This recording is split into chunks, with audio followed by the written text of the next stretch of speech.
All right, guys, welcome to Commentary Corner. And with us today, over 200 national road race wins, three TT wins, Yeah, and 12 podiums.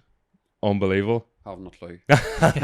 Ryan Farquhar, how are you, buddy? Not too bad. Thanks for having us here. This place is absolutely amazing. No, it's a great you're setup. very welcome. It's the first time I've done anything like this. Is that right? Oh, we're privileged here, Neil. Yeah. Well, thanks for having us. I wish I could stay here now. We're going to have to leave in maybe an hour or so, but Get the beers out. get the beer. Oh, don't even tempt me. We're with the Diet Coke here at the minute. And so, Ryan, I've known of you for years. From I was in a pram, I was running about the paddock, the Heidelot table, and honestly, I don't really know much of how Ryan Farquhar came about.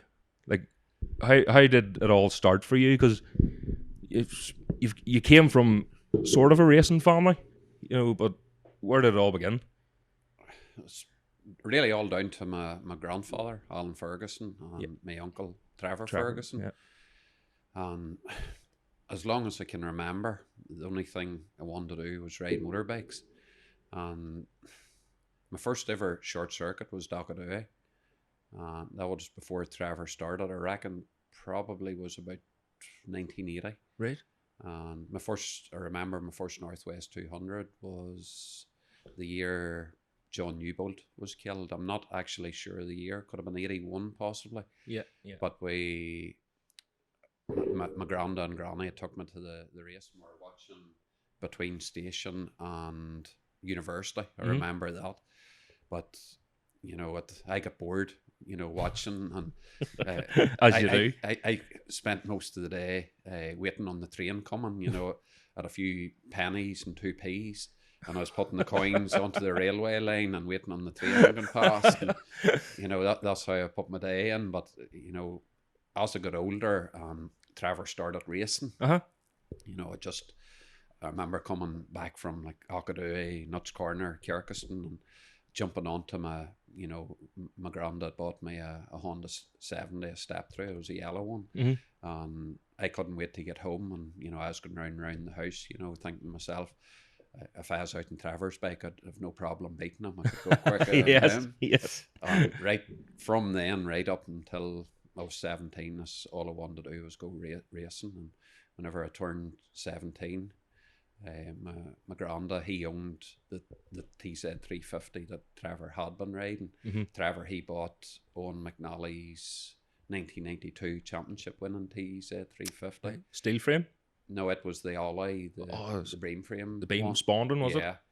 And then the old steel frame one that Trevor had been riding, it belonged to my grandfather. And then he let me, and that's where it all started. The fastest bike that I'd really ever sat on, apart from a motocross bike, was a step through. I'd never rode a road bike around. And you jumped on the... I stuck to Dockadoo and sat on to... I didn't even know how to start the thing.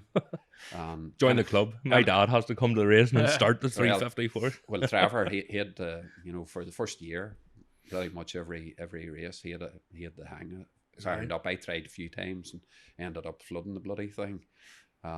He always fired it up for me. Yeah. But the first day I was took Dockadoo and pushed out through the paddock gate. It was a bit of a shock to the system, to say the least. What? Yeah, it was just the power was like an on-off switch. I'd never rid a bike over 50 mile an hour probably before. So I do remember the likes of Alan Irwin, Johnny Ray, Rodney McCordy, the top runners, Michael Swan probably have been there. And I do remember in that first outing, Alan Irwin, Johnny Ray, they lapped me 3 times. Is that right? Yeah. Brilliant. So going from that, is it like you obviously how many seasons did you do on the circuits? Done 93 and in the clubmans, and I'd done a couple of the Joe Lindsay Championship, and before the year ended, I got to the stage where I wasn't being lapped. Like Gary Fleming and them boys, Swanee and that there. So that was an achievement for me, been out in the same race and up and lapped. But the 94, Easter Monday would have been 94. I finished second. You know, I beat Swanee and Gary Fleming and that. So from what I progressed in the first year, yeah, you know, it was massive. You that know, was a big leap from being lapped to finishing second. Jesus. And the rain come on, and you know, it was a really cold day. I probably rode at the same pace that always rode. Yeah. Where them other boys they rolled off, you know, and I just come on leaps and bounds I won the Clubman's Championship in 94. And I had spoke to my granda and that about doing the roads, and he wasn't keen. Right. But I stuck an entry in for the Cookstown 100 in 95, and I never told them because I knew it would be in the local paper, and I just was waiting to see what the score was. And they didn't really say much, so I went to the Sherry Groom circuit in 95. That was my first support race. Right. And another thing, I'd rode, you know, a TZ350 on circuits. But I'd never rode apart from a step through. I'd never been out on the public road before. And I never forget going past Derek Wallace's gates, you know, as sort of the first house on the right you come to. And I was probably up to, I would have been doing probably 115, 120 mile an hour. And I'll never ever forget the sensation of speed being so close to his pillars. Yeah. And it's something that has always stuck to me ever since. Until you got used to it. Until I got used to it, but even the first sensation of speed going past concrete pillars and lampposts and that, there's something you never ever forget. I know. I remember, like you were saying about they weren't too keen on you going road racing. My first road race was Dundrod, the Ulster Grand Prix, and I actually borrowed it. It was a Ducati. I borrowed off Big Mark Patrick, and oh my god, I sneaked out of the house during the week to go up, and my dad, Mum didn't have a clue. Like. So it was all done secret, so Mum couldn't try and stop it, you know. And next thing, it's a need to know basis, and she didn't need to know. She didn't need to know, but flipping BBC Ulster or someone, they were live on the radio when they used to have it, you know, streaming. And she heard my name a couple of times out in practice, obviously, not in the race. It would have been unless I was getting lapped. But heard my name a couple of times. I was actually I was dicing with Jamie Hamlin, right? On your machine, the 650, and we were sort of. You know, it was a Ducati 748 or something, you know, and they let me out on it. It was what was it, Dundrod Challenge race? Right, I think back then. I know it was a brilliant crack, like, but that was my first. What year was that? Was that about 2012? Was it? I think it would have been. It was 12 or 13. Yeah, I think I started helping Jamie in 2012. So yeah, that would probably. I think it was then. But once he got the head down, he was gone. Like. And then a typical Italian machine broke down in the wet, so I didn't get racing. You never got to finish the race then. No, I was newcomer the next season then, right, which was even better because I was on a 600, you know, a Suzuki then. I was racing with Ivan Linton and stuff, and flip, it was the same thing, and an eye opener. I didn't know, you know, going up through lockers and all, and you're like, what's this? You think you're flying, and someone just out past you. Yeah. Unreal. My first go at Dundrod was that year in the support was 95, and a big rival of mine from Cookstown was Nigel Watt. Nigel, he had done the roads before. I think he done his first roads in 94. I didn't go to 95, but me and him was out at Hammer and Tong in the support race, and I ended up, that was my first, you know, win. I won the support race that day.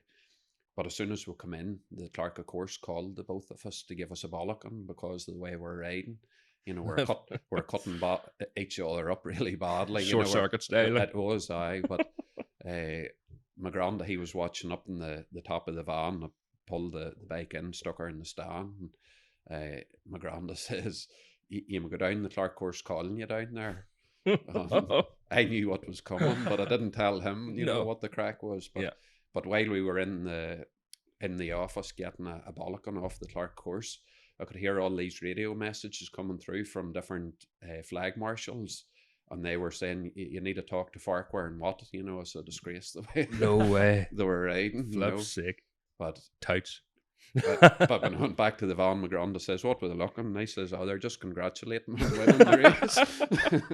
If I'd have told him they're giving me a bollock, and that could have been the finish. I packed up and went home. Yeah, that was the end of it. That was, that was.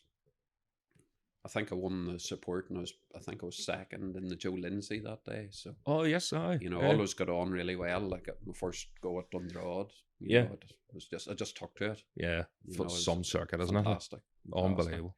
It's that and Tandragee, like. Yeah. It's a shame it didn't go this year. Yeah. Flip's sake. I liked every race. There's no circuit that I didn't like. It's just, and they're all unique. Yeah. There's probably no circuit you haven't won on, is there? I don't think so. No, I don't.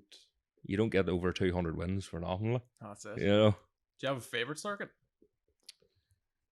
Yeah, well, I love Dundrod. Love Tandragee. There's none of them I didn't like. Yeah. Always like going to Scarborough as well. TT, Southern 100. There's some of the circuits probably wouldn't be, I wouldn't say top of my list. Yeah. But there's quite a few of the circuits that, I could have took them or left it. But, I normally found the club that run them looked after you really well. Yeah. So for that reason, always... You kept going and you enjoyed it better. Like. Yeah. See? Like Faugheen, I hated the drive to Faugheen, but once you were there, the way you were looked after, all the clubs in the south really looked after you well. And you're made so welcome. But it's just a shame the way road racing is today that there is no racing. Hopefully, we can get this insurance problem sorted out. But great, getting back to some racing in the South Ireland. And it's like the South of Ireland days. Put out a statement there. They got insurance for 2 million, but they need 6 million. Yeah. Just to race, like. Well, I think that's 6 million. I think that's just for motocross and trials. I don't think that's even for road racing. Is that right? Yeah, as far as I know. And probably Mandela Park or something. Yeah, I don't think that'll even cover, race specs. I think that's just for really off-road from what I gather. Jesus. I don't know what the figure is for road racing, but it's quite a bit more than 2 million, or even 6 million. That's crazy, isn't it? Like what's it going to be this year? Is there anything out this year for up north or? I haven't heard. No, I don't know. I just haven't heard what's happening. Jesus Christ. Hopefully there will be racing in some shape or form. Aye, fingers crossed. Like. Yeah, absolutely. Give us something to do.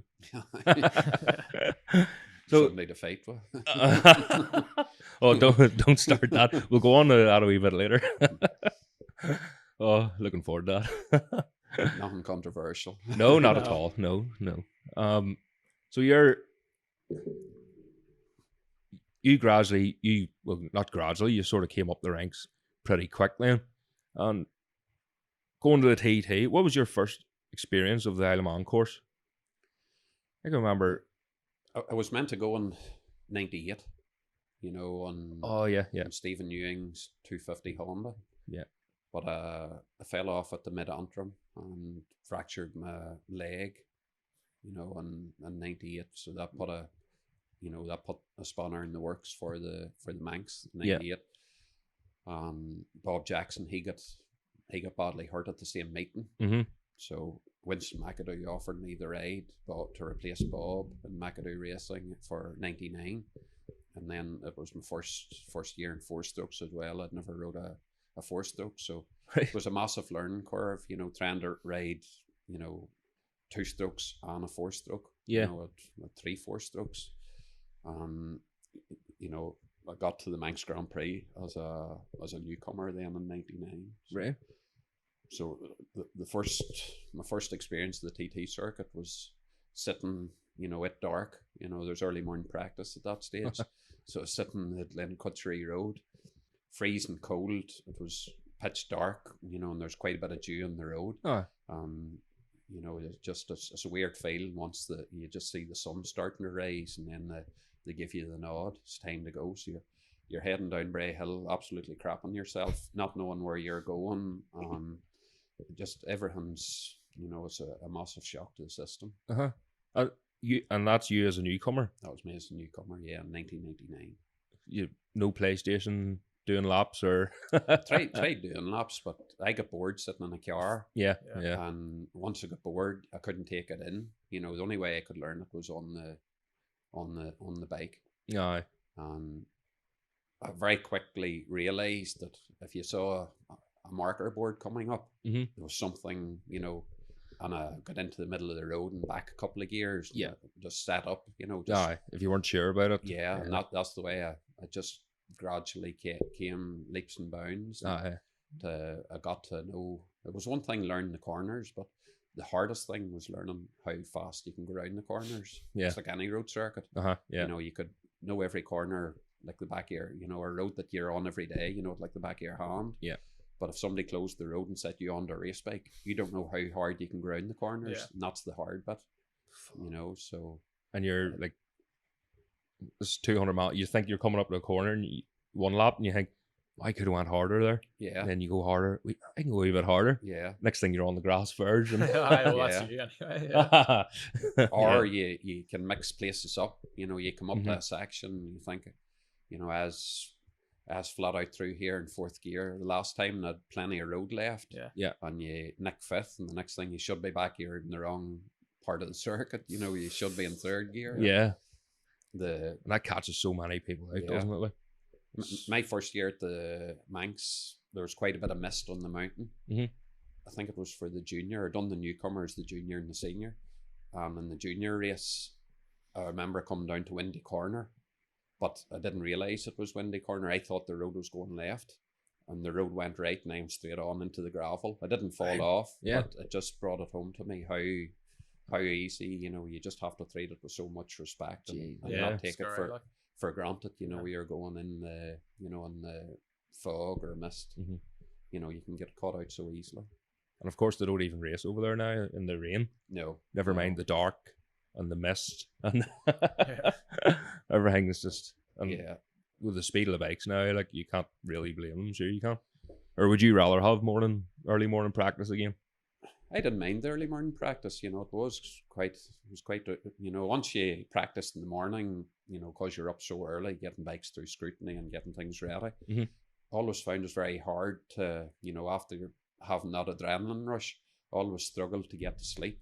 And then come the evening time, you're absolutely knackered. You're destroyed. You know, it was time to, you know, to go back out again, practice. Yeah. You know, that's the bit that I struggled with, where I know a few guys used to take a few half-ons whenever they come in. They took a few half-ons to get them over to sleep. But, you know, I don't think that was the way to do it either. No. You got away with it more back then, didn't you? Well, there was a few enjoyed a beer or two in the Isle of Man. But, yeah.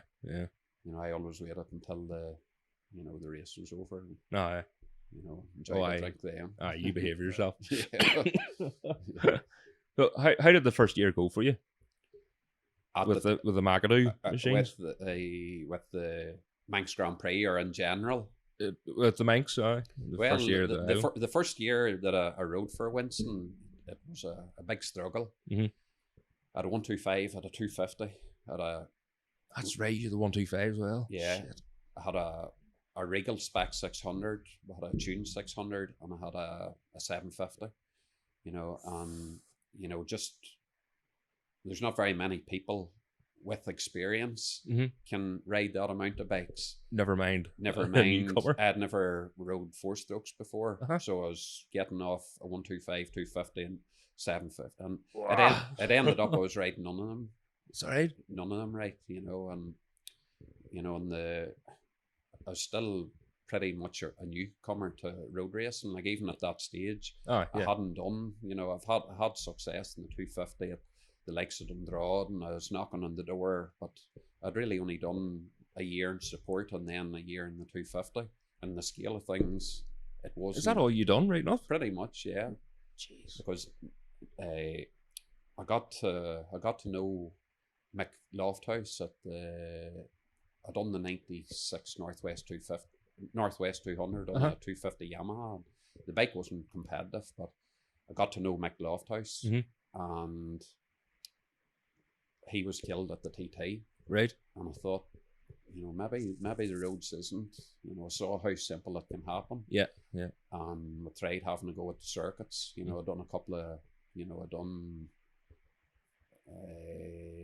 Knock Hill and done Brands Hatch, a few Super Cups as they were. Right. And I thought, you know, that would probably be the way to go. And done, you know, I done the Northwest, done Cookstown and the Northwest in '97. And then we went to the Ulster Grand Prix and I finished third behind Joey and Fassetti, and I beat all the big names that, you know, was behind that again, you know. And That's sick. that was a turning point then. From then on, I thought roads is for me. Yeah. You know, Just it's much easier getting sponsorship. Yeah. And it's much, you know, you have a chance of getting a few quid. You know, got a few quid prize money. Where see, whenever you're run to England, you're away from home, you're off work, it cost a fortune. Yeah. Not many sponsors wanted to put money into it. And I knocked it pretty much in the head then. I just concentrated on the roads then. So from the Ulster Grand Prix in '97, and then '98, you know, Stephen Ewing bought me a new 250 Honda. Yeah. And I'd done a couple of meetings on Francie Neil's 125. But, you know, '99 was the start with McAdoo, and that was the start of my four-stroke career. It just went from there then. Just sort of snowballed from there. Brilliant. Always knew that I would be able to learn to ride a four-stroke. Yeah. Where a lot of people, you know, were slagging me off. You know, he'll never be fit to ride a four-stroke, and what's McAdoo doing with him and that there. So right. for 2000, we both agreed, you know, and Bob Jackson, he was my manager, and Bob said the same thing. Says you need to knock the two strokes in the head and concentrate on and I agreed 100%. Yeah. Because you knew that's where it is. Yeah, I knew to go anywhere in racing. Yeah. You know, two strokes was finished. Yeah. And if you were going to do anything in road racing, try and, you know, make a name for yourself, you had to do it on a four stroke. Yeah. So that was so we started and even in 2000 it was tough because I was still riding Winston 750. And at that stage, you had the R1s, and you know there was thousands then. Yeah.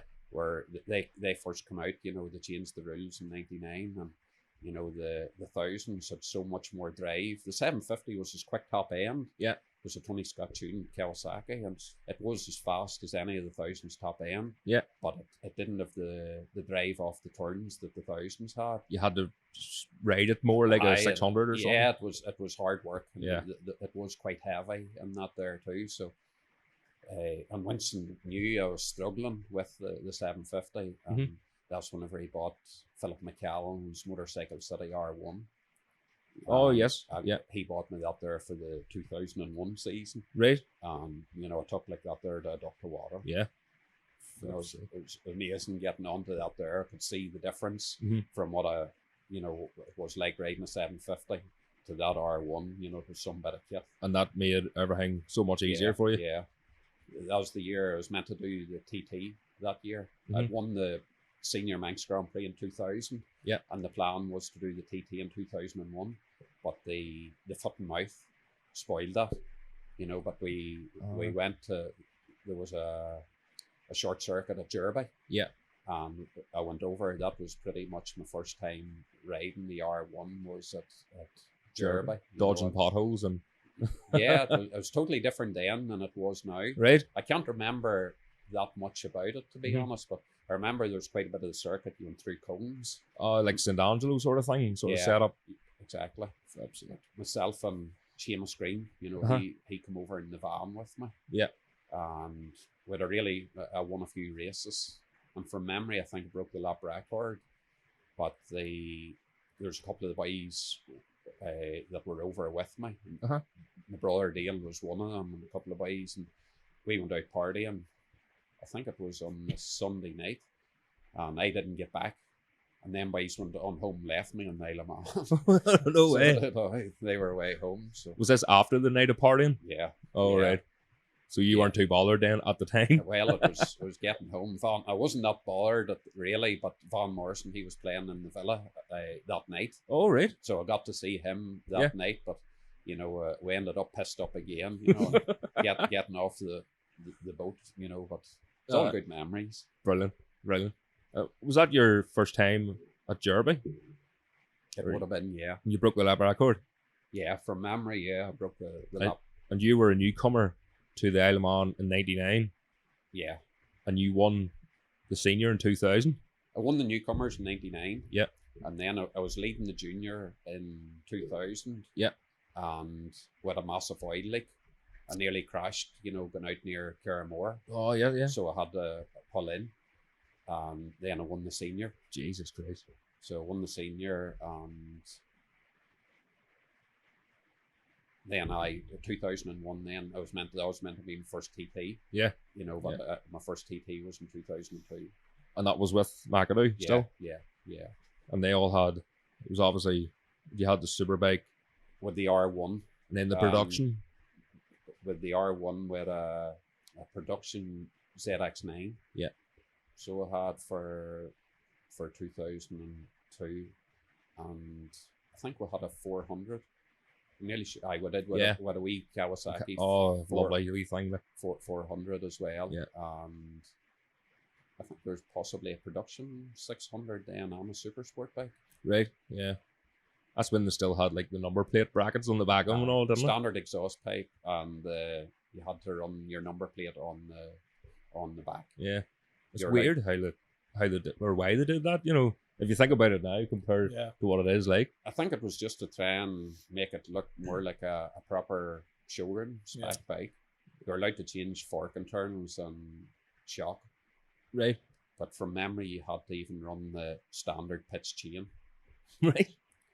You couldn't put if it didn't come with a 520 pitch chain, you weren't allowed to change that at that stage. Jesus. But then, since then, in super stock, they made it more closer to what the super bikes were. Yeah. Things that they're allowed to change. You wouldn't trust that now, would you?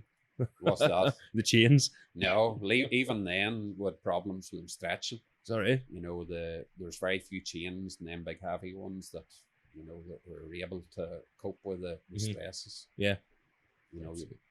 I do remember that we had a problem with, I think it was a 530 maybe, but we had issues with the chain stretching.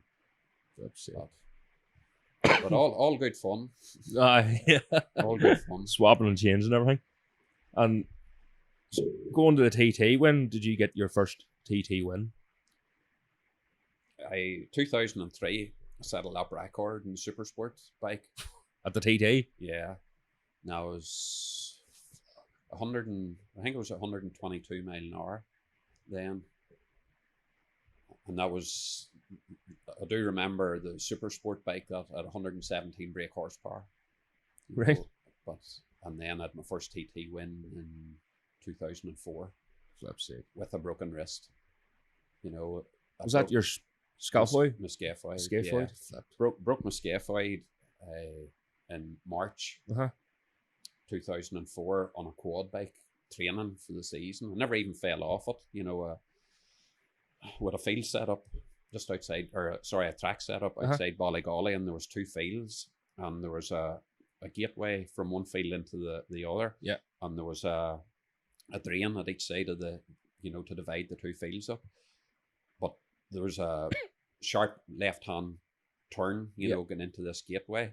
And I went in too hard and it pushed the nose, and the front wheel dropped down into the drain. Yeah. And it snapped the bars round and my wrist went straight out over. Oh. And I knew straight away something had happened. So my uncle Trevor, he was with me. He had a 450 Yamaha quad as well.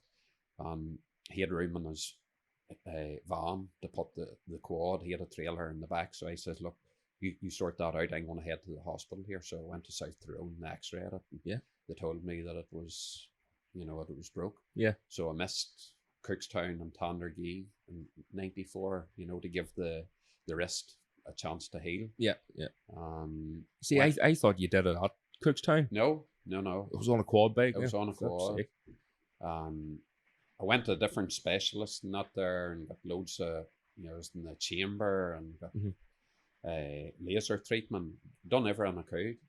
And I went to see a specialist in Belfast, and he says, I think that it's healed, but I knew the pain that I was in, that there was something that wasn't right. Yeah. So financially, I had to go to the TT, the Northwest and the TT in particular. Went to the Northwest and struggled. Went to the TT.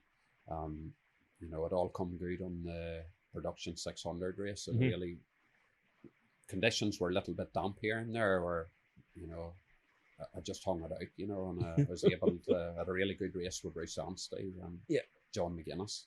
So to win your first TT and have them two boys in the podium with you with a broken scafeway, Yeah, it's a big it was pretty special. That's sick.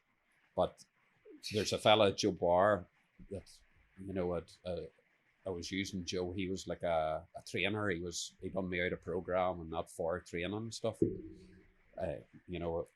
He only for Joe. There's no way I would have been able to done the TT. But what he told me to do as much as I could was get a basin of boiling hot water and a basin of cold water, and I was just plunging my hand, from one into the other, and it must get the circulation. Yeah. And if I hadn't have done that there, there's no way with the swelling, I could have raced, and I had to do that for the whole year. And once I got the last race of the year over, I went to see Dr. McSorley. I says, "Look, Fred, there's something badly wrong here. I've been to several specialists, and they reckon it's okay." So there's a friend of his was a surgeon, an orthopedic surgeon. Paul McGinn was his name from Really? So he referred You me. visited him a few times, have you? Well, I went to see him anyway, and he just pressed in there. I thought, fucking hell, that there's sore. Yeah. And he says, "That's broke. I'm going to send you for a scan here." But he says, "That's broke." And he says, "The length of time that's broke, that'll never heal now." Shit. The way he explained it to me, he says it's like taking a bite out of an apple. Because there's so poor blood supply going to the scaphoid, and it's only blood supply from one, the bone dies. And the only option when that happens, the only option you have is they have to chisel the bad bit of bone out of the middle, and they take a bit of bone out of your pelvis and graft it in, put a screw through it. So he sent me for an x-ray and, come back, and that's, that was the case. So he took me in pretty much straight away to do the operation. Yeah. So I was married in 2004. Got married on Valentine's Day. Keely was born on the 7th of December. I got my first TT win, and I got an operation on the 14th. Keely was a week old whenever, I got the operation on. That's So busy. It was a busy year, but I done all the rest of the races, but it was a massive struggle the whole year, with that there. If you look at any photographs of me racing, you'll notice my arm is a way up. Right. I wasn't able to move my wrist. Yeah. I had chicken wing on it. Exactly. That's sick. And that's why that was, was down to that. But even now, like, it's still sore. Still not right. No, it's never the same again. You want to see? Oh my god, what was it? They put a photograph of it in a magazine, and didn't they? It was you lying on the table, and they had clamped the hand open and all. Oh, a photograph from when you were the doing operation. Stevie Davison, then he's taking a lot of photographs of me, and I was telling him I was going in, and he says, "Would you mind if I took photographs?" And I says, "No, I'm not. I'm not bothered." Yeah. I don't know what the surgeons will think. So whenever I went to see the surgeon just for before the operation, he says, "Look, there's a friend of mine. He's a photographer, journalist, and he would love to take a photograph or a few photographs in the theatre if you doing." He says, "I'd love that there." He says, "Not very many people get to see our work, so I'm up for that." So like an artist, I give Stevie a shout. He says, the surgeon, he says, "There's no bar." So whenever I was in the theatre, Stevie, he was taking these photographs, and he was telling me after, one of the guys was at my pelvis where there's a wee small chisel. And Stevie, he got down, he was taking the photograph of it, and the surgeon says, "How long a minute, I'll get something a bit better." And he came out with this big massive chisel, it made a better photograph. But Jesus, like taking some Scania flipping drive shaft nuts off or something. Yeah. He says whenever them boys are working away, they're just talking about what they had for their tea last night and where they're going on holiday, what they were. It's just an ordinary job to them. Like, second nature. It's just like you talking to somebody in the workshop, changing the oil in a car or whatever. Same thing. I suppose it's just a job. You have a different mindset to do that, don't you? Like, yeah. But he did do a great job, to be fair. Like, they're doing the I was surprised there. They let for I come on and say it like an artist, but you ever watch that operate live thing? No, I torn me. Oh, flip's sake! No, I don't know what that is. What is that? No, it's like who does it? UTV or someone? They're pretty much in the theatre, you know, Aye. filming operations, but no, it'd make me sick. Yeah, Oh, like it turns brain- my stomach as well when I see blood. And Oh, all. there was Yeah. one brain surgery, and she wanted to watch this, and she put it on, and straight away I think they had just lifted part of the skull off, and I was like, "What's this? You've put on like some sort of series, like we call it Grey's Anatomy or something?" And then your man started talking, and he was from Belfast. And I was like, "What is this? Oh, it's live brain surgery." Ooh. No, No, not for me. No, no. it wouldn't be for me either. Turned it straight off. Oh, rotten. But for them to let a photographer in, I seen that photograph in the magazine. I know it's only your hand, but you can see the tendons and all, Yeah. and Yeah. poke. What was that, like Road Race in Ireland that was in or I something? think so, was it? something like that. Yeah, I think it actually was, wasn't it? Aye, there's a few. I think there's one of Stevie's books that he had it in. It There is, was yeah. There was a couple of magazines. If it's in his book, I'll show you it. Yeah. I have his book at home. I'll show you. Rank. Was that? So that niggled at you all season? Yeah, it didn't heal, No. and every time you went to do it, it was always sore, and it just kept swelling up. But Mhm. Joe, he had told me to do that, so everywhere, you know, I went, I'd always, you know, a couple of buckets. So, you know, you're just getting the water as hot as you could stick it, Yeah. hot and cold, and then you get used to it. So you're at it and getting carrying with the kettle, the kept, you know, topping it up Just with, straight out of kettle. with hot water. Yeah, just hot enough that you could bear it. Yeah. Because after a couple of minutes, you get used to it. It's like getting into a hot bath. Yeah. You know, and you first putting your toe in, you're roasted, and Yeah. then after 3 or 4 minutes, Then you're you go- used. You're Aye. dipping the boys in real slow. Maybe in or out a couple of times. We'll But try it again. worked wonders. So only for that there's no way I could have raced. Yeah, flip's sake. When you were racing again after that, then did it take much adjustment to get used to? You know, you're saying you were chicken winging. Did it feel? No, I'm back in then whenever I come back for 2005, you know, because of what had come through in 2004, the pain and Mhm. just the discomfort of it. Yeah, It felt like brand new, even Right, though it yeah. was sore. I was It nowhere just- near as bad. Once the adrenaline that got going, Yeah, you know, just go through it. yeah. And I trained hard then as well. Yeah. You know, but once I got onto the bikes, you know, because I was riding pretty much every weekend, Mm-hmm. you didn't have to do that much training, but it was over the winter time you had to do all the hard work before the Yeah. season started. But once the season started, you know, as we were racing every weekend, I was riding 5 races pretty much every Yeah. weekend then, so you didn't really have to do anything through the week. Right. Yeah. And now you're struggling to get racing at weekends, flip's sake. Yeah, I remember yeah. going with my dad, my Uncle Trevor, and my granda and all, like, and like I remember Trevor having a 125 and 250, or 350, which is still the same one we have now, and then he got the 250.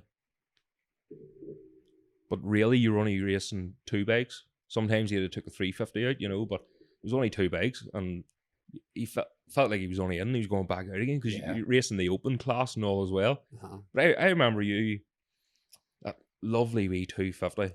Forgive me, I can't remember. I think was it your own, the blue and it was like a real metallic blue and the orange, or like a red through it. It was a 250 Honda. Was that Oh, the it was- Ewan Was days? that Hannah's machine? Did you ride his? Yeah, I rode a bike at Cleaver Browns as well. That's yeah. His wee 250. It was. Barry Davison rode. I think it could have been Cleaver's, Raid? possibly. Yeah. Then that was maybe 2004, possibly. Mhm. I can't remember. I just remember seeing it. I was only a pup, like, and I seen it, like, especially like the Mid-Antrim. I always remember the best road race to watch was the Mid-Antrim, because up over, like, I sort of tried to. Well, I was near enough pushed away from the paddock because I was really getting in the road.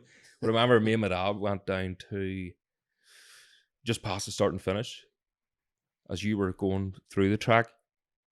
Is this It was on the left hand side. Because there's 2 different start and finish. Is this the one up near the village? Are the one down over Alexander's on over Alexander's. Aye, that one. Yeah. Yeah, and I remember there's a tree on the left hand side, and I was messing about, picking up stones and playing in the muck. And it was you. Was it you, Lindsay, Britton, that was Finnegan maybe? That was 2004. Yeah, that was where Darren near lost it and over the. Yeah, that was 2004. Absolutely, the two of them just locked a lot. I think you hit it straight, but your feet were off the pegs, and my Darren. foot, if you watch it closely, not very many people picked up on that. Mm-hmm. The point that Darren got all crossed up, my rear set broke. The footrest actually. Oh, it broke? It broke. Oh, I thought you were no like shit. No, the rear set plate, it actually broke. Jesus Christ! Another lap, as screwed really, but it just happened to break whenever it's going over the line. Checkered flag. But Darren, it was a race till the line as leading, but it was more between a race for second. Richard and Darren. Yeah. And Darren, he kept it lit and hit a bump, crossed up. And the whole thing just went into a big wobble, I never forget that. That could have been carnage. Oh, Dad grabbed me. Like, we were just down from it. Yeah. And, like, I heard everyone going, and I poked my head out from the tree. And my dad just grabbed me with a scruff. And I seen all this. And I was like, as he was pulling me, I was trying to stretch my neck. Yeah. And he pulled me down on the field. And there were sparks. You want to sing it? Yeah. Oh, it was, well, for me, it was fantastic. I'm sure for you boys, it wasn't too fun. I knew nothing about it. I didn't only seen the footage. You were just concentrating on your own. As the front debacle. As the front, and I just was trying to get it to the line. But yeah, the rear set, it broke. Yeah. But if Darren had lost it there with the amount of spectators, flips it. There's no knowing where the bike would have finished. I know. But it doesn't bear thinking about. Ooh. And when you do think about it, like, gee, right enough, we'll not even talk about dedicated areas to sit or to watch, because that's another story. But they obviously have them for a reason. But the bikes nowadays, they've just got that much energy. Mm-hmm. 1,000, like, if it goes out of control, there's just no knowing where it'll finish up. You're a passenger. Back in the day, whenever like bikes were 100 brake horsepower, not there, they didn't have anywhere near the energy that they have now. Yeah. But unfortunately, it has caused a whole lot of issues, with prohibited areas and that there, and spectators getting hurt and putting a claim in, Yeah. It's just, that's where it all is at the end of the day, isn't it? And yeah, insurance has to go up, and unfortunately, it has sort of done the sport a lot of harm. Yeah. But it's just one of those things. It's from how many years did you race with McAdoo then? It was, because I remember you, to me it seemed like you were with McAdoo for as long as I can remember, Well, from 99 up to the end of 2004. For 2005, I jumped ship. I went to to ride for MSS. For Nick Morgan. Yeah. With a super sport bike, which is this beauty there, this girl here, and the 600, that super sport bike's one of the best bikes ever had. Yeah. And had a lot of success on it. The super bike with a load of issues, and that didn't go so well. And then I had Kenny Harker. He had bought me a ZX6 Regal spec bike, standard spec bike. Yeah. And a ZX10 super stock bike. So between MSS and Harker Racing, that was then. I hadn't fell out with Winston. Still got on. It was more like a mutual thing, was it? Yeah, it just I just thought I was just working at the bikes all the time, even though it was Winston. I was doing the most of the work at them. Right. Yeah. I was still working, and I just couldn't do everything. I really needed a team that that you could especially not rely on, but for the internationals, I just wanted to rock up and be able to concentrate purely on winning the Northwest and winning the TT. Yeah. And that was your income as well, wasn't it? Or well, did you have a job? It got to the stage in 2004 where work was getting in the way of racing, and racing was getting in the way of work. And I just took as a plant fitter, and I just took a notion one day in the workshop, and I just went up to the boss and I says, look, I'm only going to get one go at this. If it doesn't work out, I'll have to knock the racing on the head and just either come back or look a job. Yeah. You know, I worked my notice, and I've never been back working anywhere since. Yeah. You know, I've had jobs here and there over the winter time whenever there was no racing. But you know, I've ever since 2004 motorcycling, you know, should it be racing or working at bikes, so that there's pretty much been, you know, have kept the wolf from the door. Living the dream. Do you need an apprentice for that dream? It's not all it's made out to be. You know, there's massive whenever you're going racing, and that's your bread and butter, there's massive pressure there, because there's a lot of the wee races where you had to be winning 4 and 5 races in the weekend to cover your expenses and get a wage. Yeah. Where if you're finishing second each time, you couldn't have done it. No. So there's massive pressure there, week in, week out, year in, year out. And that obviously didn't slow you down. Well, it sort of had to. You had no choice. I had to. There's days I had to take calculated risks, you know. Did that ever scare you? Did you ever like sit back and go, oh, wait, hold on, maybe this isn't worth the risk? Or start thinking like that there, you're not going to win. Slow down. Yeah. You know, and you had to sort of, it was all mind games too, you know, like you had the likes of Richard Britton, Martin Finnegan, Adrian Archibald, Keith Moore, you know, and then the Dunlaps, and Cameron Dalton, you know, there's top class, Gay Martin, another one. You had top class riders on top class machinery, and there's only going to be wages really for one person, and you had to go out and beat them, wet, dry, you know, whatever the conditions were. That's a legendary field that you just named there. That's the some talent there. Like that's the era that, you know, there is riders that has come through different eras that, you know, probably had a fair bit of success, but they wouldn't have had them boys to beat, you know. Yeah. In a way, I'm glad that I did beat, you know, the Michael, William, and the best of the best. It adds on more to what you've done because of who you're up against, you know. And you wouldn't have all this.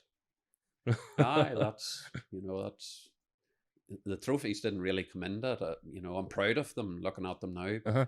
Whenever I was going racing back in the day, it was the pounds that I had to make a living. You had a job to do, and that was it. Exactly. You know, I was just married and had a young child at that stage, you know, in 2005, and you know, no matter what, you have to put bread on the table. Like, did you ever buy into the team? In what way? Like give them, say, 25 grand for the year, and then I know a lot of riders get a wage out of it. Then no. Brilliant. But you know, at the end of 2005, I got talking to Philip Neil for 2006. Yeah, and I ended up, you know, signing for Philip Neil with an X Crescent superbike. And then Kenny Harker, he had bought a Suzuki Super Stock bike and Super Sport bike. That's sort of where I was going with, because I remember you riding for Philip Neil. I was like, you know, did you ever have to pay for a ride? No, they were paying me. You know, it was in the contract.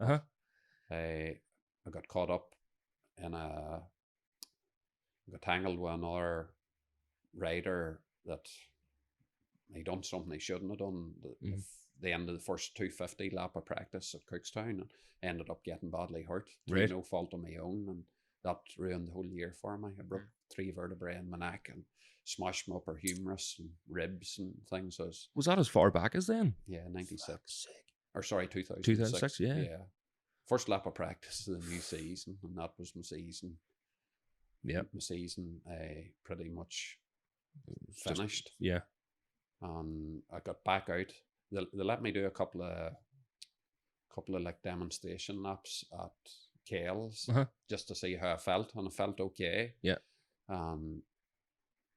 I put an entry in then for Faugheen, which was my first race back. I won the Supersport race. I beat Darren Lindsay. It started to drizzle about half roads through the race. And same thing, I just dial race head on. I wasn't giving in. Them boys selected, and I could see I was catching them. Yeah. You know, that was my first race back, you know. So. Don't slagger to your racker.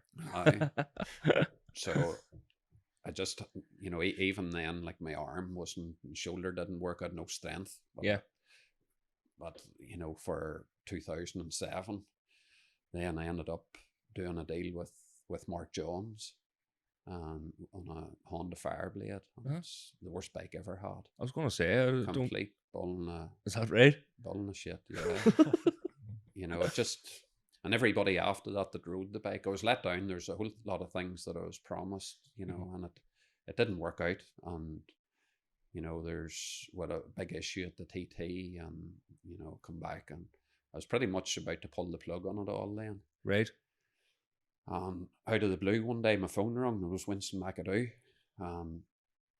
Winston knew things wasn't, they could see from the outside looking in, things, it was a mess, the whole setup that year.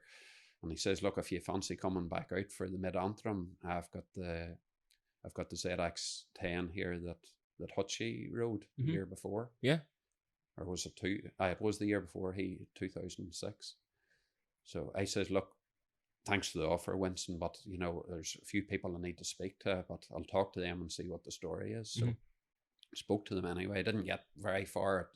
It didn't, the phone call didn't end too well. So I rang Winston up and I says, Winston, I'll take you up on that offer. So we went to the Ulster, to the Mid-Antrim. I was riding Winston's Superbike and Kenny Harker's ZX6. And I don't know if you ever saw it. There's a shot that's been showed many times, never hanging off the lane. Cameron Dolland pulled across on me. Yeah. He admitted to me after he was, you know, trying to take me deliberate. Oh, I was deliberate. Yeah, the blood was pissing out of my leg. But anyway, that was that weekend. Fuck's sake, count. There's no way, you know, it got me fired up. It took me a couple of laps to get myself, you know, my leg was sore and blood. You know, there's a gash in my leg from his footrest, but there's no way anybody was fucking beating me in that race, you know. The red mist came down. And his bike was much quicker than mine, but I rode the wheels of the bike, won the race, and I won the 2 Superbike races in Winston's bike, and then we finished the year out. Yeah. But you know, for at agreed terms with Winston for 2008, and you know, we're building a new bike, and had a verbal agreement that, you know, I'd any start money, you know, I'd keep the start money, but in return, you know, I'd build the bike for him. He bought all the bits and that there. Yeah. But and of course you had time for it now. And you know, because I wasn't working, you know, and I had to get a lot of pounds, so it says, right, yeah, I'll keep the start money. Yeah. But you know, whenever it come to after the Northwest, there was a disagreement over the start money. You know, as the organisers would only pay one lump of money to the team rider, but McAdoo Racing, they were looking, you know, start money, even though we had agreed any money I would get. Yeah. You know, I just says, look, you know, we had an agreement. So I'll never forget it. Whenever I left the paddock that night of the Northwest, we were packing up, there's a whole load of my stuff that was being set aside. The Bear, Kenny Harker, you know, we had a house rented, you know, in Port Stewart, and he was driving my van. And whenever I went out through the paddock gate, I says, I've a very funny feeling I'll not be riding for McAdoo at the TT. And he says, why? I just says, you not notice all my stuff was been set to the side, and I think there's going to be this issue over start money. And shit. That's, you know, unfortunately that's the way it went. But was there phone calls after? Or well, it just, there was a press release just said they couldn't meet my financial demands. But you know, it is disappointing. But we had an agreement. But look, it didn't work out. And I went to the TT, and it's one of the best TTs I ever had.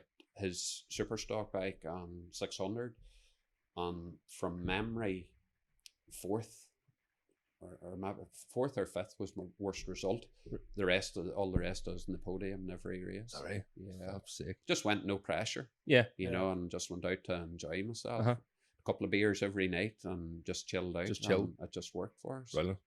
Right mindset. And then at the end of 2008, you know, I was sitting at a crossroads, and do I take a ride with a team, or, you know, I didn't know what to do. At the time, Kawasaki UK, there was a fella there called Mike Johnson. And I got on really well with Mike, and he had a lot of power. You know, he called the shots of who got what. And I says, look, you know, I sat down the NEC show with Mike, and I said, look, Mike, you know, there's a few things over this past few years has happened and that hasn't worked out, and I was told I was going to get things, and it didn't happen, and I fancy having a go at running my own team. Yeah, but I've no money. Yeah, you know, what can you do for me? And he says, right, you know, we'll see what we can do. At that stage, I had won quite a bit, you know, for Kawasaki. Like, I'd give Kawasaki their first TT win with that production race with Winston McAdoo's back in 04. Oh, yeah. And then I won the Supersport race, and this girl behind me here in 05. I was leading the first Supersport race and come in for a pit stop, and the radiator had split, and I knew. I said, Nick, I says, we have a problem here. This thing's just getting hot. Yeah. And there's steam on the inside of the screen. Yeah. He says, right around the fuck. So I got to the Highlander, and she shit herself. Oh. You know, she just cooked, and that was me out. So they put a new engine in and a new radiator then for the Friday race. That was maybe the Monday, and the next one was on the Wednesday, or else Wednesday and Friday. I can't remember. So, you know, undoubtedly won the Supersport race. But because of the success that I've had for Kawasaki, they give me a couple of bikes, and they give me a parts budget, and, you know, I was able to. There's quite a few people once, you know, saw in the press and that I was starting my own team. Yeah, I had actually businessmen contacting me and say, you know, you're doing your own thing, can we help out? Yeah. I was able. That was the start of KMR Kawasaki. Brilliant. And I called it after my two daughters, Keely and Maya, racing, and the rest history, as they say. You know, the whole thing set up, ready to go. I had to buy a truck, and, you know, all my bikes, spare wheels, tire warmers, pretty much starting from scratch. But when I had everything sitting ready to go, I was just shy of 10 grand sitting in the bank. Yeah, to run me for the season. That was to run the team for a season. That was I had 10 grand. It was just less than 10 grand when I had everything sitting. And if I had a like, say if I had a crashed or had a major blow up or something, done. But I think if something like that there had happened, I think Kawasaki then Mike, I think, would have stepped in and helped me. There you go, son. Yeah, a wee engine there. As it turned out, it's one of the, you know, I can't remember if it was 2009 or 2010. I had 61 wins. So, you know, it was a snowball. It just kept getting. In 1 year? Yeah, yeah. So, like I say, the rest is history. Yeah. You know, that's, you had this is going on from the 650s as well, and the 450. The 650 started in 2009. Yeah. The year I started KMR was the first year. It was the first year. Because I remember people... did you develop the 650 for Kawasaki? Well, whenever the class was introduced, you know, everything that I'd done was through Mike Johnson. And I says, look, they're bringing out a new class, and it's for 650 twins. The only bike, really, there's a couple of Suzukis about, but he says we have a parallel twin. You know, it might be something that we could get into. Right. So they didn't give me the bike. They sold me the bike really cheap. But this bike landed, and anytime I lifted the phone, even to get rear sets, body work, nobody had heard of one. No. So it was a massive job, even getting body work, and to get a whole load of things made for it. The only thing I was able to buy was an errata exhaust pipe. Frank Rothel, you know, he made it, didn't he? No, it was a Japanese pipe, but they had an exhaust pipe, so stuck in a rata exhaust pipe on it, and I was able to get a power commander, but you know, everything was totally standard. Air filter, the whole lot, and it just, that was the start of the Super Twin, and it was fit to win pretty much every race, and just kept developing. And then people ring you up, you know, I fancy one of these twins, where do you get your body work? So it turned into a little bit of a business, just getting stuff made. And like Super Twin bike prep sort of. Yeah, and here we are today, where brilliant. You know, they're pretty much racing them all over the world. The world, it's just a pity that there's some organisations are messing about with the rules, and it's not really within the spirit of the class. Yeah, that was one thing. Because I remember hearing it, and we were sort of interested in it, but it was to be a cheap, you know, running class. Yeah. And I remember talking to Michael Sweeney at, where were we? Killeen. And I was talking to him about getting a 650, and he says, don't bother. That 650 costs more than that Superbike. You know, his BM he rode at the time. And I thought, oh, no. But then sure, the next year I came here and bought one off you, didn't I? the problem that a lot of, you know, the thing I love about Super Twins, and there's quite a few other tuners and engineers of the same, it's really the only class that there is left that you are able to DIY. You know, as Super Sport, like anybody, if you have a big fat wallet, anybody, you can just lift the phone and you can get a competitive Super Sport bike. It's so easy. Superbike's same. Whenever you're going to build a Super Twin, you have to either do it yourself or pay somebody. And the chances are, if you're looking at a good Kawasaki or whatever, you're going to be calling me or calling somebody else that's in that line of business, you know, because there's less people. But that's the bit I enjoy, is when fit tinker at it. Those most race bikes now are based on bikes as they come out of the showroom. And to me, that's, you know, it's not what racing. I know the engineering side of racing, that's, you know, you're either in Super Twins or classic racing, because you have to be able to make stuff yourself, you know. Remember the fella used to go to Dundrod in the trailer and used to weld frames and stuff. Yeah, and, the wee old man, on the back of the trailer. Yeah. Like someone broke the 350s, were prone to that. Aluminium welding, this fella did as well. He welded everything.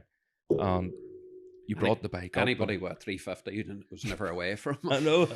We were always getting the frame welded or something, you know, the rear sets or something welded, like. But like back then, like even that machine, it looks like a thoroughbred.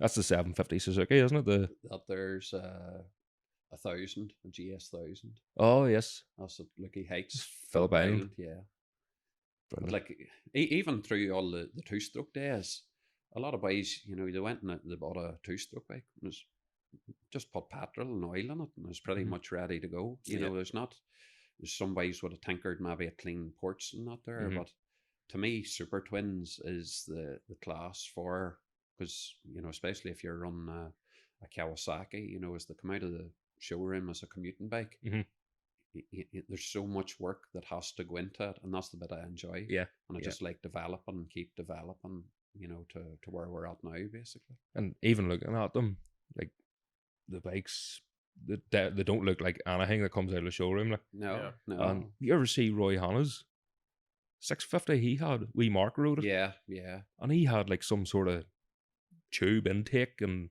like a valve on the end of it. I don't know what it was for, or it was part of the airbox. Right, okay. But it was the same thing. There's no experimenting with stuff. Yeah. That's the bit I enjoy. You know, it's just trying things. Like, I've spent thousands and thousands of pounds worth of stuff, and I was threw in the bin because it didn't work. But, you know, at the same time, you know, whenever you're developing and experimenting, like, I'm not an engine tuner, I'm a plant fitter. and it's just, you take an idea into your head and you try it. But there's a lot of riders and there's a lot of teams out there, and they don't even have a lathe. You know, there's some of them probably don't even have a proper workshop. No. You know, but that's the way a lot of them go racing now, because it's so simple. If you have plenty of money, you can pay to get most things done. But I can't afford. I have to do it myself. Do it yourself. That's the bit that I enjoy. That's like us tinkering 2 o'clock in the morning Yeah. in my granda's garage. You know, like when we started, we used to make our own base gaskets and stuff for Yeah. different tracks. Yeah. You know, we would have put a big heavy base gasket on for top end, a longer track Yeah. and shorter, more compression, do squish levels and all. Yeah. And Yeah. there's none of that now. Like, Yeah. Well, very little. There is, some of us Yeah. still that are tinkering with the super twins, but old school style, and it's Yeah. obviously working for you. but the rules the rules of the class was always 650. Yeah. And the rules were changed from 650 to 700 Mhm. to accommodate new models. Other that were- manufacturers. Yeah, but there's a bit of whinging going on now because some of these guys that have spent a lot of money on these newer, bigger bikes, Big engine, yeah. that because we are allowed to change ours from 650 to 700 to compete with them, Yeah. because they aren't at the level we are at, Yeah. then they're whinging looking the rules change. So they can't have it both roads. Yeah. If they want to change it, we'll go back to 650, but then ban the Aprilia and the Yamaha and whatever other bigger ones out of it. But Yeah. for me, I want as many, this is my baby really. Yeah. And yeah. I want as many manufacturers and bikes in the class as possible. Yeah. So I think just have a 700 limit. Aye, and that's it. Yeah, 700 limit. Have a minimum weight limit, Uh-huh. a maximum RPM, put a cap on the cost of the ECU, and just let it go at that. Have Yeah. it open, Or even like a sealed ECU, would that be possible well, over here? It starts getting really expensive. Yeah. Like see that BSB, that sports bike class, BMW Cup thing, yeah. Aye, but even this class that's based in twins, but they're letting triples and all sorts out in it. But Is that right? there's the ECU you have to run. It's like $4,000 plus VAT. On a bike at night. It's far too expensive for what it is. What? If they want to run like that, I have no issue with that. But don't mess with what we have here. Yeah. you know. Because it's becoming Like there's at the Northwest 200, there's quite a few 700 Kawasaki's on the grid. Yeah. And there's people that's trying to stop that happening, but it's not just me that it's going to affect. It'll affect quite a few other teams that are already struggling to get their bikes competitive. Yeah. So if they change the goalposts for them, they're going to be worse off. And the way I see racing at the minute, because it's the cost of living so expensive, I think they have to do things to try and get bikes on the grid. as much as they can. As much as they can, not make it harder and more expensive, and push people away. Yeah. That's the way, I think we're all going to have to pull together and, for the good of the sport, And just stop whinging. get as many bikes on the grid as possible and make it happen. Yeah. Yeah. Speaking of like upsetting people and the Northwest 200, how have you been feeling?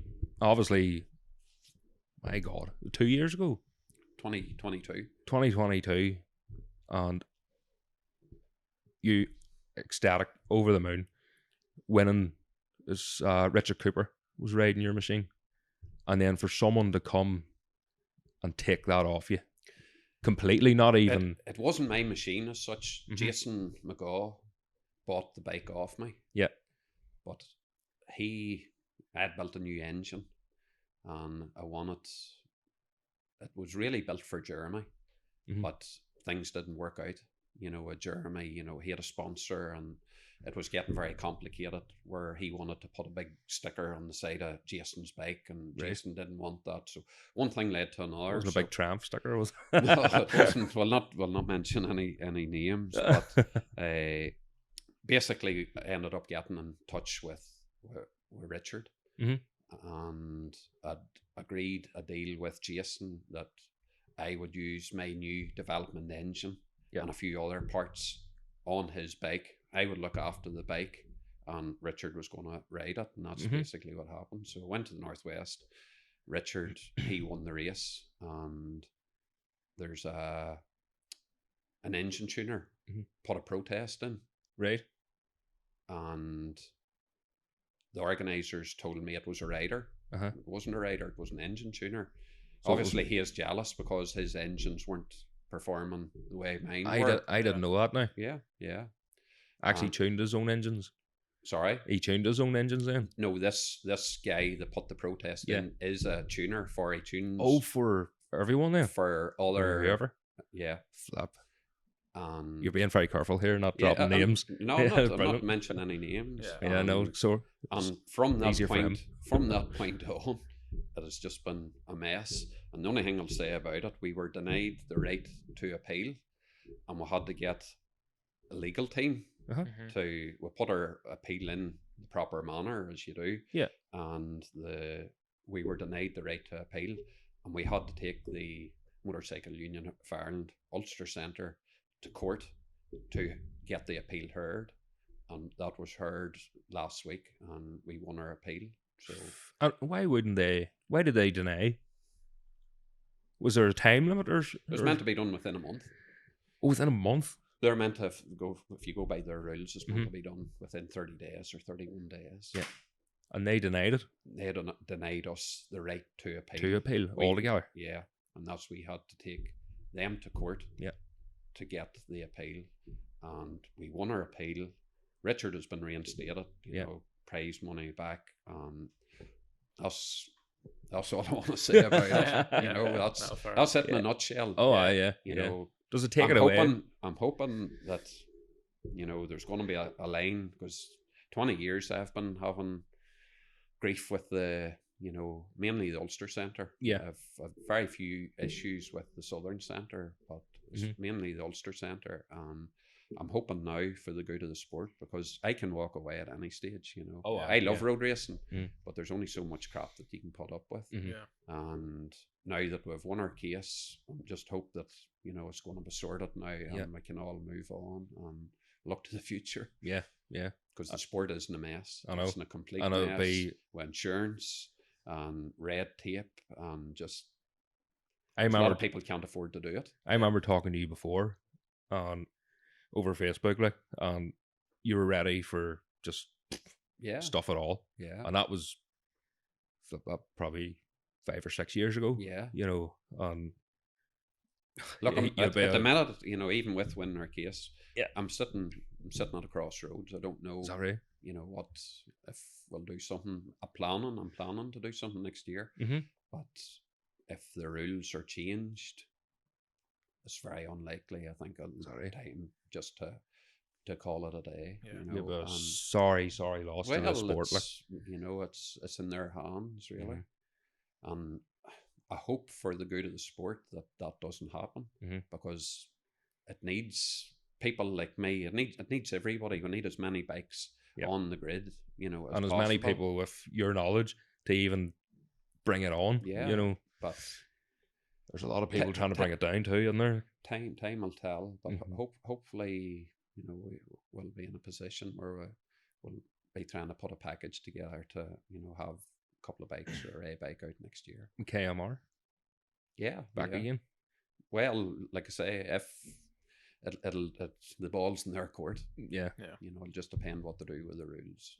You're just holding out. I'll just wait and see. You know, I'm not spending any money or doing any work on bikes to see what's happening. No point starting to work and develop and try and gain something if they're going to change the rules and the bike's not been needed. Yeah. You're keeping your powder dry, aren't you? Here, well, he's a full stable of bikes in there ready to go.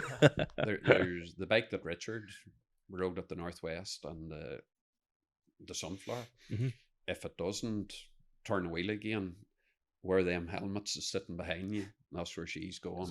And the 250 is going on the 401. Nice. So once she goes in, she's set up there, she'll not see the light of day again. Is that right? You know, so we'll just wait and see. Hopefully it'll not be getting in for a while yet. No. Well, hope not. Hopefully not. Anything else to put?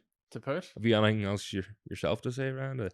Not really. It's just over the years I've just been very fortunate to, you know, very fortunate to end up with 355 road race wins. You know, and championships, and I've got to see, you know, lovely parts of the world like Phillip Island, and you know, got to ride a MotoGP bike at Valencia in 2005. just met some great sponsors, some great people. Yeah. Met some dicks too, unfortunately.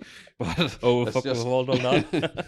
But look, it's, there's, I think in any sport, if you're successful, you get jealous people, and that's slag basically you off, what it's down to, isn't it? Just but a lot of it's jealousy. a lot of the backstabbing, I used it to my advantage over the years. Like back in the day, whenever I couldn't be bored training, you only had to look at some of the social media posts and and that give me the motivation to go and get the kit bag out and head to the gym. Brilliant. And I just used that to my advantage. That's a great mindset too. Like, a lot of people would break down over that.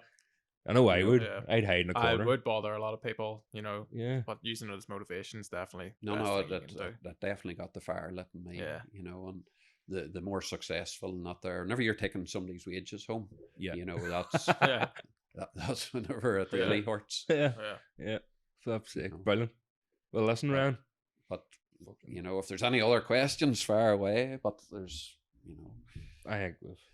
Well, yeah. Obviously, you've a massive amount of road racing wins, and you were talking earlier about kind of the mental side of the racing. Was there anything that you would do like to prepare mentally before a race? Just because you have very consistent performances, whereas a lot of people can be great at their sport, but when the pressure's on, can't do it. And something I always think is like, if you can't do it on the day, it doesn't matter. But is there something that you do before a race or to get yourself into kind of a mindset? Not really. I just always tried to chill out as much as possible and try and get a night's sleep. It was always a struggle if you were tired. But if you were fit and you were rested, and and I believe my bikes were as good as anybody else in the grid. There's nobody. Every rider, I sort of had to work out. You had to beat some riders in different ways. There's some riders that you could beat before you even got onto the bike. You only had to say a couple of things to them. There's other riders you just, like Keith Moore. I knew how to beat Keith. Like he was a hard wee nut. He's one of possibly the best rider that I come up again for the longest period of time. And there were certain ways that you had to, if you kept the pressure on him and showed him the wheel a couple of times, you're nearly guaranteed that he would mess up somewhere. With Alexa Gay and Mike, you just had to try and beat them in different ways. It's like people with different personalities coming up to him. Yeah, exactly. Doing the same on track. Exactly. That's sick. But you had to be racing week in, week out to get to know, and you could tell with their body language in the bike, how hard they were pushing, and some days you just had to accept that, you weren't beating them. And you had to know, I think any road racer, they had to know when it felt right. You had to use that feel to know how hard you could push and when to back off. Like there's days, I remember coming back from the TT and going to the Dundrod 150, or the Calenchi it was the time, I can't remember, Dundrod 150 I think. And I was really struggling. I was riding for Winston at the time, and I was physically and mentally, I was just burned out. I don't think I was even running the top 10, and no matter how hard I tried, I felt like I was going to go through the hedge. And I said to Winston, he says, look, put the bikes in the back of the van, don't come over to the workshop this week. And I think it was Skerries was the next meeting that we're at. I done that, and I went to Skerries and I cleaned up. And that was just purely because I was just knackered.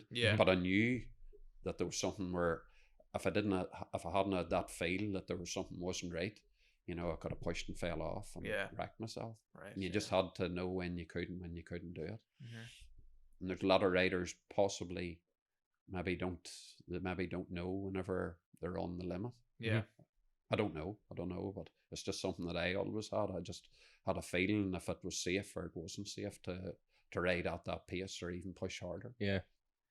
Why'd you look at me there whenever he said that? I didn't do it. I knew my limits sometimes. Well, until I met them. Find out the hard way. Over the years, there's many riders, like good riders, and you could tell that they were pushing way on what what they should have been. You could see by the body language. Yeah, just the missing apexes and all, and you just knew it was only a matter of time before they were going to, fall off or whatever. Like. Do something stupid and flip them. Break bones. Sure, we're all used to that.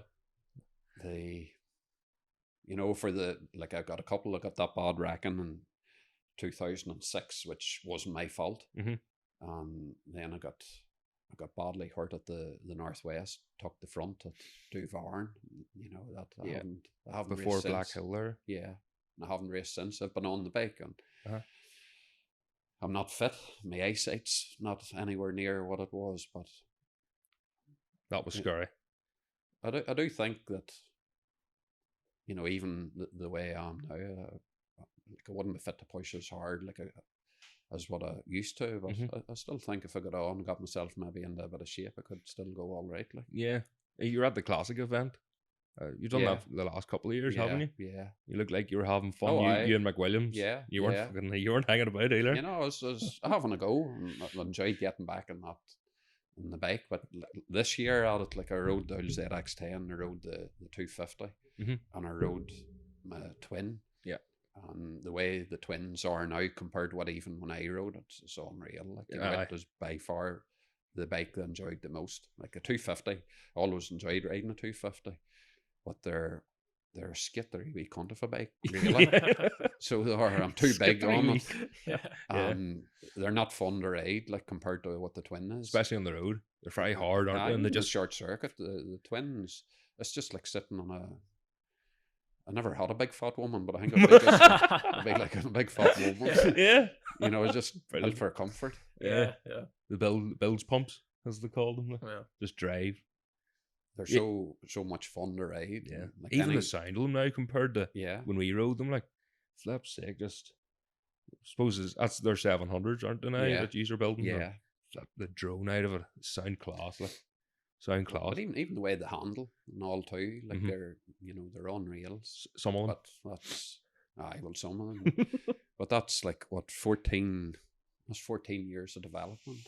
Yeah. You wouldn't think it either, Yeah. I'd love to do a race around the Northwest and one again, but it's unlikely it'll never happen. What was the top end this year? The fastest speed? The 650? Richard Cooper, whenever he got a slipstream, he done 170.5. Fuck. That's unbelievable. It wasn't that long ago. Superbikes weren't even doing that. Yeah, well, he was in that practice session. That was on the Tuesday. Or was the third? I think it was the Tuesday. There was only a handful of the 600s that were quicker than that there. Yeah. He is quicker than a lot of the 600s, which is a little bit embarrassing. I know. Yeah. You didn't tune the 600? No, I had nothing to do with them. I had a couple of 600s and I sold them. Just couldn't afford to run them. No, I know. They are a money pit, aren't they? Just checkbook racing. Yeah. But the twins, that's the class that but for the reason that it's DIY. You do it yourself. There's a bit more to it than just throwing money at it then. Yeah. Well, it depends who you are. If you're a person that wants to run a twin and you don't have equipment or the know-how of what to do, you have to pay somebody. Yeah. And that's what's wrong with a pile of them. They want a class that 600 and not there that you can go and buy a bike out of the showroom. Aye, yes. You can do that. You want to buy an Aprilia or that, but it's not, to me, it's not what racing is about. To me, racing's trying to develop your bike to get the most out of it and then ride it as hard as you can. Yeah. Like it was back in the day. Yeah. Back in the day. It was good crack back in the day. Yeah. I always say I was born in the wrong era. I remember going to Scarborough. Remember going to the Red House? Yeah. On the way home from Scarborough. Some wild parties and that. Oh my God. You couldn't have moved in the place. And they're coming out to dinners, big steaks and stuff for everyone. And the first time I went to Scarborough to race myself, and we used to go with Trevor and my dad, and about 18 of them in the back of a flipping Merc Sprinter or whatever, But the first time I went to Scarborough, done all right, rode the 650, rode. What else? We'll have the BM. rode the BM. That was a real flipping narrow it surprised me how narrow it was, getting the BM round. 650 was actually harder to ride than it was the BM. But I remember we had a good weekend, going back to the Red House. This is going to be some crack. I ain't going to fucking lap this up. Walk through the door. Empty. Not a sinner about. We were on the way back. We'd planned to stay in the Red House. And all these race trucks going past. All the fans going past. And nobody stopped. Nobody. Not one person. We were like, we stood out the front of it. Like disbelief. Come on here, wise up. Race gear and all on, thinking everyone tooted the horn and just drove past. Like, You're waiting on Dwarrick New stopping. Oh, if Dwarrick New stopped, I think the whole paddock would have turned around and came back. There's some crack. It was good crack. But it doesn't seem to be the case anymore in racing, they don't. No. There's like a lot of people say there's too much money involved in it now to make a fool out of yourself. But supposed to be fair, there'd have been a few mornings heading up the road to the boat. You wouldn't want them on stop at the police. Aye, especially now. Well, especially Annie. You shouldn't be doing that. We don't condone that sort of stuff. But there'd have been a few mornings now you wouldn't want them blowing into the breathalyzer. Yeah. There's some crack.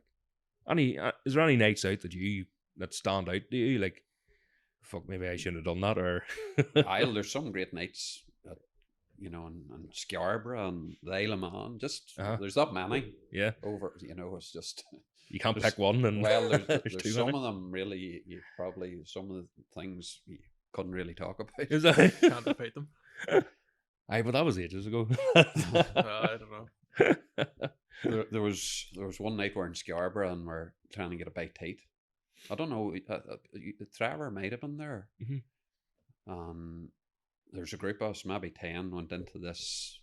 I think it was a Chinese, but there was this big massive table, like a birthday party or something. There's this family, but we were taking beers and waiting on a table. Oh yeah, and as you can imagine, some of the language wouldn't have been good. Yeah. But the wee Chinese guy, he come over and I think Davy Gainey was there possibly. But he wouldn't miss anything. FOMO. But whatever happened anyway, the wee Chinese man got told to F off. But the family, they had just brought out all these dishes. They were just starting to eat them. But the family, because of what was going on, they got up and left. So once they got up and left, we were like vultures. We were straight over. No, we were straight over to the table and got stuck in. Fucking animals. I have a notion Trevor was possibly there that night. I would say he Veronica is. Oh my god. Just the things you do when you have a few beers on board. Oh, that's sick. And I bet you never regretted it either. Fucking Hallions. Probably felt bad after. You know what we do? Spoil somebody's party. I'm sure you did. That's sick. Well, brilliant. Make sure I'm recording. Probably a bit late now to check if I was recording. I've checked a few times, but there'll be a punching match there. If fuck's sake. If there's anything else, just far away. What do you think you'd be on? I don't know. I'm trying to think of something. Actually, that is a good question, but why would an online a good question? No. No, I mean, like, instead of just asking. Tell the truth, you're trying to think of something controversial. No, it is. Yeah. No. Fucking is. Lena Hanlon. I don't know. No. Yeah, I don't know. It's easy then. I've learned a hell of a lot. Compared, I remember you racing when I was a cub, but before that, I didn't know any of that. Like, yeah. Didn't know any of that. Fucking brilliant. It all started in 1993. First road race in 95. So I went road racing. Well, you probably weren't too bad because you'd Acadie, Bishop's Court, Kyrgyzstan. Nuts Corner. I don't want to Nuts Corner. I don't want to insult you. You didn't race McGalbury, did you? No. Oh, no. Sorry. And Mandela Park, yeah. Like we had a wild run-in with Mandela. Fucking, what was it? The 125 race. One year we were down. we were leading it, and we ended up coming third, but took me off the podium, disqualified me because my mudguard fell off, because I got hit at the hairpin. It was a dry race, and you don't need a mudguard in the dry. And they went, oh well, it's too late now. We weren't back since. Didn't go back to Mandel. But anyway, we had we had Bishop's Court and Cargison, and I was always going to go road racing anyway. I thought to myself, it's just me. Like I was bored of it nearly, and then getting brought up in the roads, and like I was tied to the back of a flipping transit van. The pram was ratchet strapped to it, and my dad and Uncle Trevor, they were flat out in the bikes, flat out racing. Yeah, and that's just the way it was. So I just got bored of the tracks. You always wanted to go road racing, didn't you? Yeah, it's something I always wanted to do. Yeah. But then after we Loft House was killed, then I thought maybe it's not for me, because I've just seen how how simple and how easy it can happen. Aye. And then I tried, the next step then was to try England, That's cost too fucking much. It was just a nightmare, and the time away from home and just everything about it. Yeah. You're away a long time. It cost a lot of money, and you had very little track time. You're there for a weekend, and, there wasn't much time on the track. But once I got the podium at the Ulster Grand Prix, like I said earlier, that was my mind made up. I'm now a road racer. And the rest is history. The rest is history, yeah. Fantastic. Yeah. Listen, Ryan. There's been a lot of good times, and there's been hard times. There's been hard times, yeah. But you have to suck it up, and you have to take the rough. And you have, like, that's it was I do believe no matter who you are or what you are, you only get out of something what you put in. Yeah. Yep. And I put everything I possibly could. Yeah. There's no real regrets. There's some meetings that I regret going to. So, just things that, like I regret going to the 2016 Northwest 200. But up until that point, I was having a great time. Yeah. But it's just, it was meant to be that way. That's, yeah. Everything happens for a reason too, don't it? Yeah. Yeah. But here we are, so we'll see what 2024 brings. Looking forward to that. That's sick. Get the leathers back on. I wouldn't say that. Just see if we're on the grid or not. Aye, yeah. Fantastic. Brilliant. Wrap it up there. That it? Yeah. Fantastic. No Thanks worries. very much, No Ryan. problem. All the That was best, great. boys. Absolute star. Thank you. Not a problem. Thank you, boys.